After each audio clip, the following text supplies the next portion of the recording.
doing, everybody? How can I possibly compete with Groovy? Kim and David, several months ago, called me and said, "Hey, Mitch, come tell a story about Vietnam." About me and my wife, beautiful wife, Lori, lived there. David, something for So, of course, I was on top of a 40-foot ladder because David Kim never calls me unless I'm on top of a 40-foot ladder. And I'm like, they asked me to be a guest speaker, and I said, sure. And I don't ever prepare for nothing. I just yank it out of my butt. And I've been kicking this around about, what to tell you about these people. And, I kind of think about it and be like, well, what's a good story to tell? What to tell. And I hung up on it for a spell. And I was at a gas station off Ross and Boulevard. And this black man would come up to me and he asked me for a quarter. And he had a Vietnam hat on. And I'm like, is that all you want, sir? The quarter? I'm like, here, go, have a 10. You want a 20? Let me go buy you some food. He goes, no, I just need a quarter. Don't know what he needed the quarter for, but he had on a Vietnam hat. And I thought, here's my chance to ask somebody who's in Vietnam, And I asked him, I said, sir, I'll give you this money, but can you answer 2 questions for me? What did you need when you come back?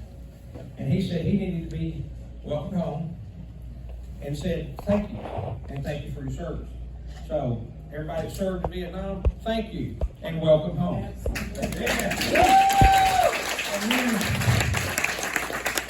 Kim, love her to death, she likes my funny stories. Okay, so y'all gonna get a chicken story tonight. It's the best one I got. She loves it. Every time I get around, she wants to hear about the chicken story.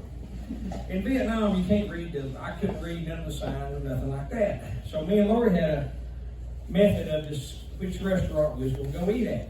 The Silver Cheer place, the Coke Bottle place, the Wood Cheer place, the Get It Wrong place, because they always got it wrong.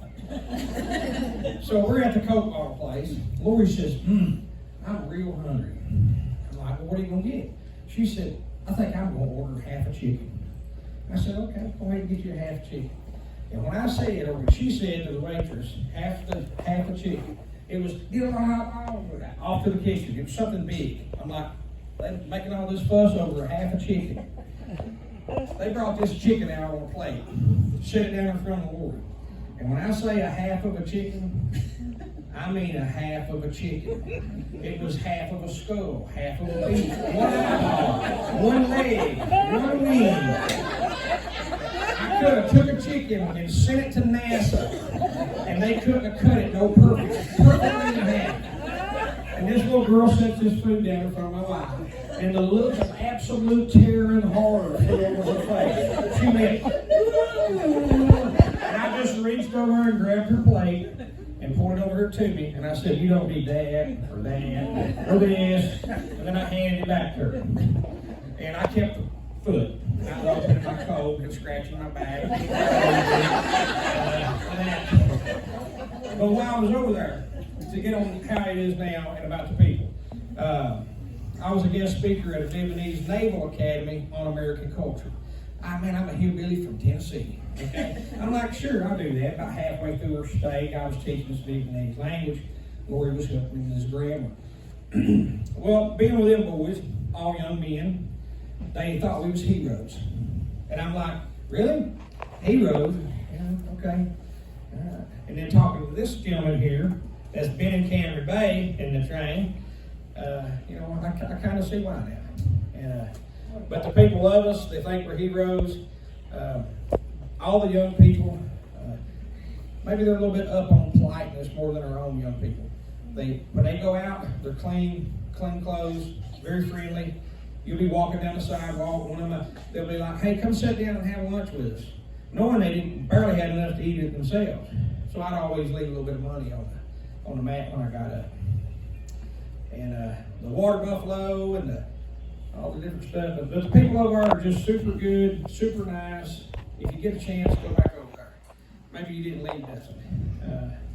But once again, yeah, Kim and David, they'll just ask me something, and I'll be like, yeah, I'm going to do it. I'm going to do it for Kim and David to be a guest speaker. But I can't compete with none of these guys up here. there's a reason I'm standing down here and they're up there. Okay? For that. But that's pretty much to sum it up, other than to see y'all's influence on them. You can really see it in the people. When just the way they act. And if you're Russian over there, they don't give you the time of day. They don't care for it. But if they hear English come out of your mouth, and especially Southern English for some reason, all their interpreters come to North Carolina to learn how to talk. Me and Lori walking down the street one day, and we're talking in our Southern accent. And maybe we're talking a little bit too much because we know they can't understand us, right? So we freely speak our mind. And this guy parking scooters says, "How are y'all doing?"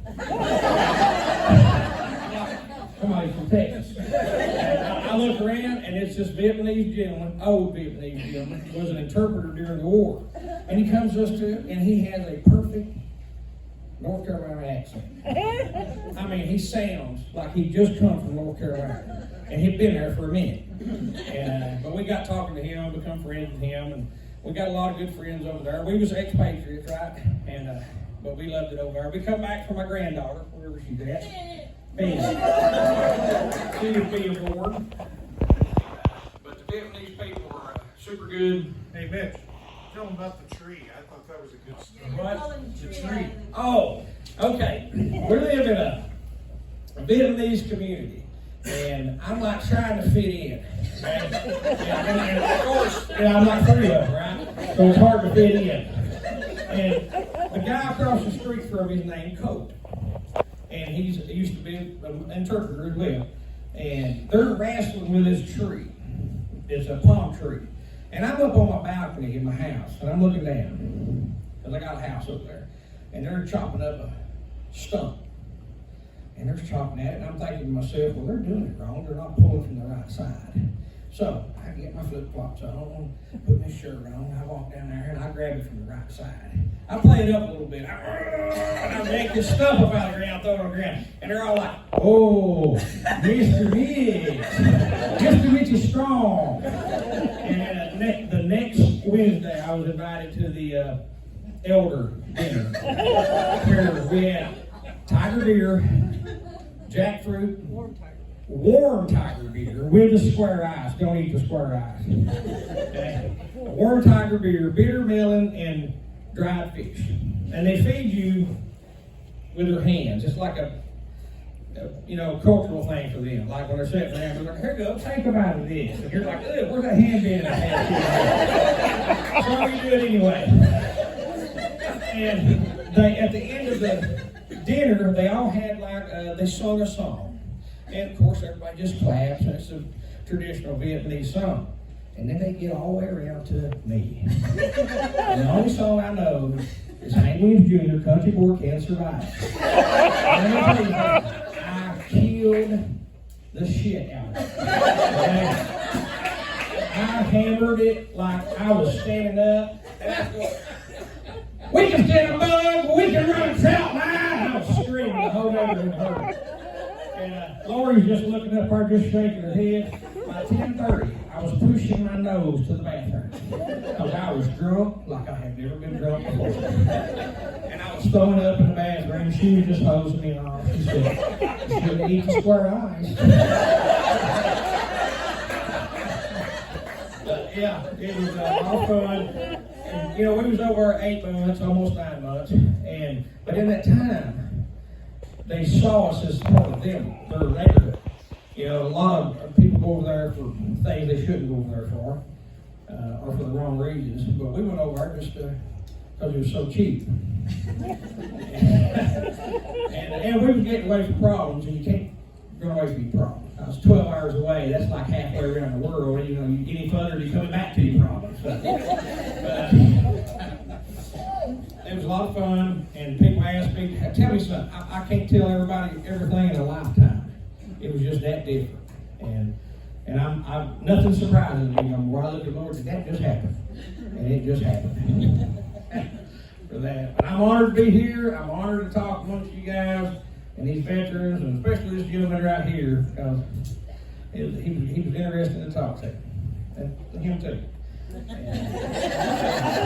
Things are not too bad, but I told a couple of you I'm gonna wrap this up, but I'm gonna tell you one last story about Dave. Yeah, I've known him like 20 years, right? I worked for him for like 55 years. And every time I'm laying in bed or I'm at my house and I see the commercial for them chairs that go up the side of the steps, where you know what I'm saying? The handicap chairs, you know? So I'd get on the phone, I'd be like, my name's David King. I live at Gap Road. Send me that brochure, please. And he'd be like, why am I keep getting all these brochures for these handicapped chairs? I'm like, well, that's probably a good idea, David. I'll put it in for free for you if you need it. I bet you now he wishes you just throw all the brochures away. Thanks, Rich, thanks. Yeah, you're welcome, sir. Tell them what David really did. Oh, yeah. This is the best one. Pardon me if I go over my time a little bit. Worked for David for 7 years. And I'm up on the side of his house doing something. And in the background, something just blew up. I think Walmart's coffee was getting murdered. And he was getting thrown out of his country, right? And all that stuff. And all this little thing starts clicking to me. I'm like, wait a minute. Every time David King leaves, the maps change. Countries change. I'm like, what the hell does he do for a living? I'm like, Kevin, what they do for a living? He works for ExxonMobil. Poor shit. Exxon my ass. He don't work for Exxon. Because every time he leaves, I call him CIA Dave. Every time he leaves to go to Exxon, something happened. Somebody died. He probably got shot in the leg. He probably really didn't get a hit surgery. But everything was happy, and then we've been playing on that forever. The bank story. Miss Jimmy, she was writing me a check. She didn't have to sign it. I can go and get a cash. David had how many $1 million accident? $11 million or something? It was like $11 million that accidentally got put in his checking account and it cleared. And I'm like, why are you still here? Why didn't you cash out and go to somewhere with $11 million? And then apparently they made a mistake, but it was a real mistake. Money actually hit his account. Okay? So everybody at the bank knows it.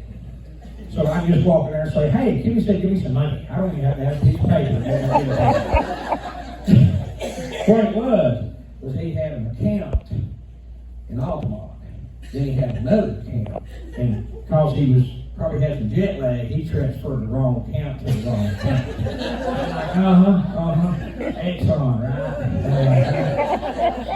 All these people. They pay pretty well, I tell you. Yeah, they pay pretty good. Listen, thank all you men and ladies for your service. If you went to Vietnam, World War II, wherever you might have been, thank you for your service. Perry, good to see you, sir. Becky here. Becky, good to see you. Kim and Dave are my family. They're my chosen family, and I like them better than my real family. Thank you again for your service. Thank all you for your service.